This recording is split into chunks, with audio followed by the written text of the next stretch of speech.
Hello guys, my name is Rituraj पुरोहित।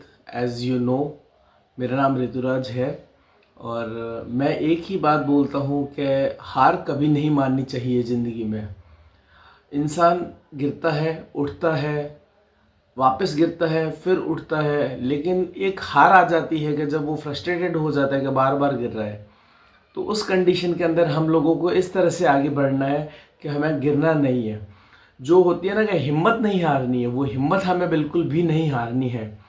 बोलते हैं ना कि इंसान जो होता है वो अपने हौसलों से उठता है, न कि लोगों के तानों से। क्योंकि अगर आप हारोगे, आप कहीं गिरोगे, तो लोग आपको ताने मारेंगे। तो उन तानों से नहीं आपको बढ़ना है, आपको बढ़ना है आपके हौसलों से। हौसले जो है वो आपके पंख है, वो आपके विंग्स है, वो आपको कहीं भी ले जा सकते हैं। ये धरातल पे नहीं बैठे हो आप जाओगे ऊंचाइयों पे, जो आसमान छूओगे आप। बात करते हैं हम अगर एक छोटे से एग्जाम्पल की, कि अगर एक बहुत बड़ा समुद्र होता है जिसके अंदर अगर एक नाव डूब जाती है, चलो वो बाय डिफॉल्ट कैसे भी डूबी है, छेद हो गया है उसमें, या फिर उसके अंदर पैसेंजर्स ज़्यादा हो गए हैं, नाव डूब गई है, दैट डजेंट मीन कि आपकी जो नावें हैं उस समुद्र के अंदर चलना बंद हो जाएगी। नावें उसी तरीके से चलेंगी जिस तरीके से पहले चल रही थी। एक नाव के पीछे हजारों नावें बंद नहीं होगी।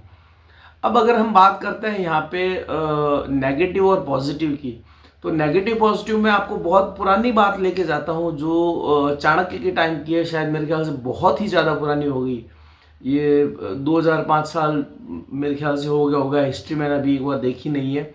2000 साल तो पूरे मान के चलते हैं। बिफोर क्राइस्ट 330 साल पहले की बात है ये, है ना। मैं आपको एग्जैक्ट बता देता हूँ। बिफोर क्राइस्ट 330 साल पहले की बात है, जब चाणक्य धनानंद थे। चाणक्य जो था वो विद्वान था, उसके पास बहुत बड़ी शक्ति थी जो होती है दिमाग। इंसान जो होता है ना, मैन, आदमी, आदमी की तीन शक्तियां होती है। एक उसके दिमाग के अंदर, एक होती है उसके कलेजे के अंदर, और तीसरी होती है उसकी जुबान के अंदर। तो इन तीन में अगर आदमी पक्का होता है, और चौथी मर्दानगी, वो तो आप मानते ही हो कि मर्द में अगर मर्दानगी नहीं है तो वो है ही नहीं। और ये मर्दानगी तभी आएगी जब वो तीन चीजें आप में होगी। अब हम बात करते हैं कि चाणक्य और धनानंद। जब धनानंद ने चाणक्य को भरी सभा से निकाल दिया था, उस एक छोटी सी बात को लेके चाणक्य ने अपनी चुटिया खोल ली थी, अपनी शिखा खोल ली थी, और उसने बोला था जब मैं तेरा सर्वनाश करूंगा उसी दिन ही मैं सामने आऊंगा तेरे, या तेरा सर्वनाश करके ही रहूंगा। उसने वहां पे छोटा सा, उसके पास कुछ भी नहीं था, कोई रिसोर्सेज नहीं थे, लेकिन फिर भी उसने एक काम किया। चंद्रगुप्त, चंद्रगुप्त कोई नाम नहीं था उसका, चंद्रगुप्त नाम कुछ और ही होगा। चंद्रगुप्त नाम उसने इसलिए दिया क्योंकि चंद्र जो होता है वो रात को छिपता है, और दिन में जो होता है, रात में जगता है और दिन में छिपता है। तो दिन में उसकी शक्ल किसी को नहीं दिखनी चाहिए चंद्रगुप्त की, और रात को जो भी काम करेगा वो सारे काम वो करेगा धनानंद के विरुद्ध। अब बात करते हैं चंद्रगुप्त मौर्य। तो मौर्य कैसे लगा? मौर्य इसलिए लगा क्योंकि उसकी जो माता थी चंद्रगुप्त की, वो मूरी थी, वो मोर को पालने वाली थी।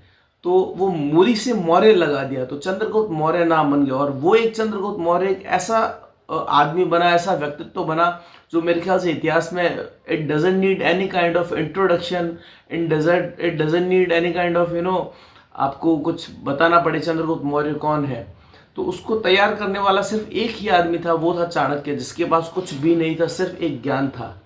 हम इस पे बात करते हैं। हम सेकंड एक एग्जांपल पे और आ जाते हैं। ठीक है, हजारों कोशिशें करी होगी इसने, चंद्रगुप्त ने, मारने के लिए धनानंद को, लेकिन वो बहरूपिया था, उसके 11-11 रूप थे, लेकिन फिर भी मारा, खत्म किया, सब कुछ खत्म किया। चंद्रगुप्त मौर्य ने अपना शासन संभाला, और that was only because of Chanakya.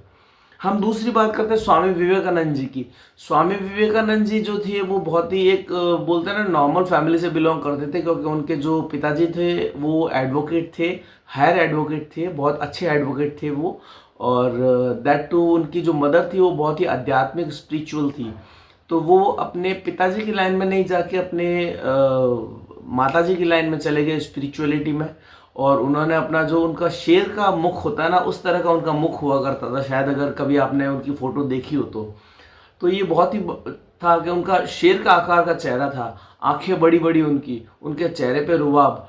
तो वो जो उनका तेज आया ना, वो तेज उनके पूजा पाठ, तप, स्पिरिचुअलिटी, इन सब चीज़ों से आया था।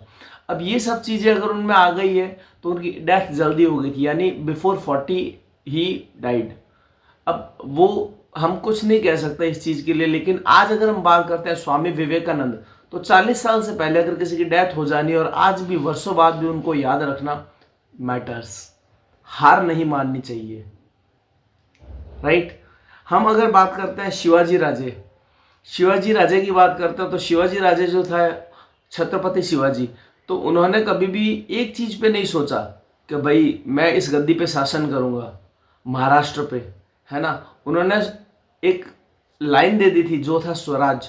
स्वराज का मतलब होता है कि महाराष्ट्र का कोई भी बंदा है तो वो उसका राज है, किसी एक का राज नहीं। स्वराज मतलब जो हर महाराष्ट्र है, हर मराठी है, उसका दायित्व बनता है कि वो स्वराज उसका है। उस बेस पर उन्होंने लड़ाई लड़ी और उसी के बाद में जो संभाजी और जो भी अपने मराठा साम्राज्य चला वो चला।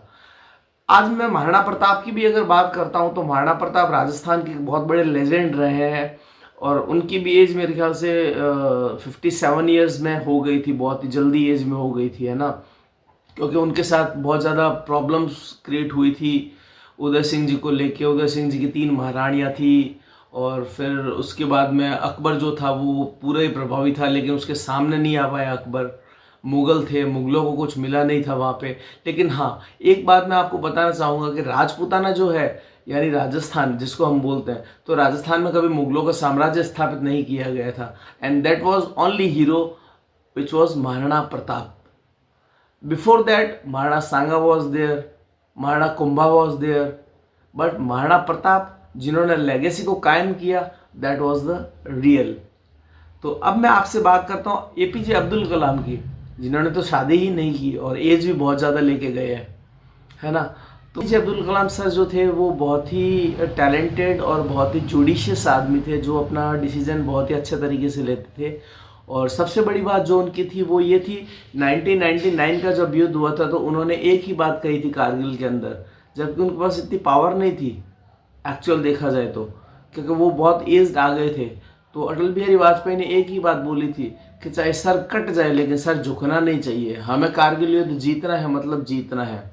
तो ये जो भावनाएं होती है ना, जीतना है मतलब हारना तो है ही नहीं। मेरी पहली लाइन यही थी, हारना तो है नहीं। गिरेंगे, हर इंसान गिरता है, लेकिन उठना बहुत ज़रूरी होता है। वही है, you have the wings, fly fly. बात करते हैं हम अटल बिहारी वाजपेयी की, बात कर ली हमने, एपीजे अब्दुल कलाम की बात कर ली। अब हम बात करते हैं, हम अपने खुद की ही नौकरी पेशे पे बात करते हैं। चलो लोगों की बातें कर ली, अब मैं अपनी ही बात कर लेता हूँ।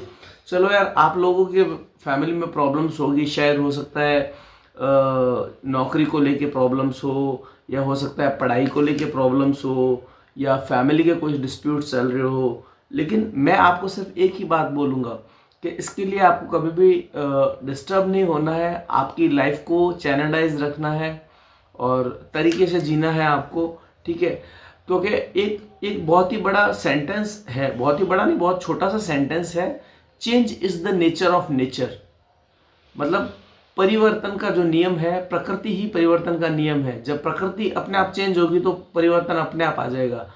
शायद आप आज लोग सोच रहे हैं कि आज मेरा टाइम बुरा चल रहा है, लेकिन नहीं, कल हो सकता है वो अच्छा हो जाएगा, है ना। तो change is the nature of nature.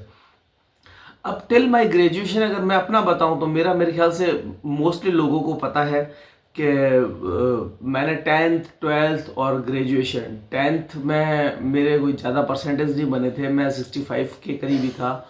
और 12th की भी अगर बात करें तो मैंने साइंस ली थी, तो वहाँ में 73-74% बने थे। I did not drop for pre medical test and all, I did simply my BSc। And उसके बाद मैं MBA करने दिल्ली चला गया था। दिल्ली जाने के बाद में मैंने बहुत सारा वहाँ पे एक्सपीरियंस भी देखा और 17 साल हो गए मेरे को। आज 2009 में मेरा एक्सपीरियंस कंप्लीट हो गया था उसका, MBA का। 2009 से लेके 2026 चल रहा है, मैं अभी भी जॉब में ही हूँ। लेकिन फ़िलहाल मैं और मेरी वाइफ दोनों मिलके एक प्लान बना रहे हैं, जिसके अंदर ये है कि मैं तो जॉब कर ही रहा हूँ और मेरी वाइफ को मैं 4 या 5 जॉब ऐसे सेटल करवा दूँ जो एक अंडर अम्ब्रेला रहे। तो उसके लिए मेरी आपसे गुजारिश रहेगी कि आप लोग सभी का सहयोग मेरे को चाहिए होगा उस चीज़ के लिए, है ना। उसमें बहुत सारे प्लेटफॉर्म्स होंगे, आपको वन टच पे हर चीज़ अवेलेबल मिल जाएगी, and that too on economical prices, है ना। अगर कहीं पे मेरी लैंग्वेज में अगर आपको लगता है हिंदी इंग्लिश या कुछ मिक्सअप चल रहा है तो प्लीज़ कमेंट के अंदर आप मुझे लिखिएगा, मैं उसको सुधारूंगा, ज़रूर सुधारूंगा। मैं आपको, आपकी रिक्वेस्ट मैं आपको मानता हूँ। और दूसरी जो बात है, कल मैं आपके सामने साइंस के कुछ एग्जाम्पल्स होते हैं, बिकॉज एक हम बोलते हैं ना, science can never be neglected, science को कभी भी झुठलाया नहीं जा सकता। तो साइंस जो होती है वो हमारी रियल बेस्ड चीज़ होती है, जिसको आज हमने सनातन से जोड़ दिया है। तो साइंस लोग मानते नहीं है तो सनातन से जोड़ दिया है उसको, तो ठीक है, एक ही बात है। तो हम कल साइंस की बात करेंगे, जो थ्योरीज जो होगी, जो एस्पेक्ट्स होंगे, जो फिगर एंड फैक्ट्स होंगे, वो आपकी व्यवहारिक ज़िंदगी से काफ़ी काफ़ी काफ़ी मेल जोल खाते हुए होंगे।